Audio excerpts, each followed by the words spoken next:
நித்தியத்துக்கு தேவனை நன்மை உள்ளவர்களாய் துதிக்கிறவர்களாய் இருக்க வேண்டும். அல்லேலூயா.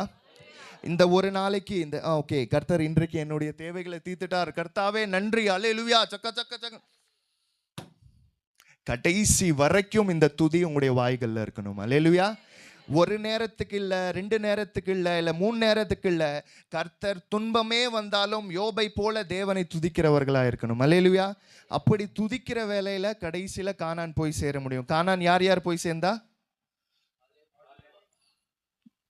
பெண்கள் பைபிள் படிக்கிறது இல்லையா? கானானுக்குள்ள போய் சேர்ந்தது காலேபும் யோசுவாவும். ஏன்னா அவர்கள் நல்ல ஒரு செய்தியை கொண்டு வந்தார்கள். இன்றைக்கு தேவனுடைய நல்ல ஒரு செய்தி நான் கொண்டு வந்திருக்கேன். என்னன்னா, தேவனுக்கு உண்மையா இருக்கிற வேலையில தேவனை கடைசி வரைக்கும் கைவிடாதபடி தேவனை பிடித்து தேவனை துதிக்கிற வேலையில தேவனுக்கு பிரியமில்லாத காரியங்களை நம்ம செய்யாம பிரியமுள்ள காரியங்களை செய்து நடத்துகிற வேலையில தேவன் நம்மை கானானுக்குள்ள காலடி எடுத்து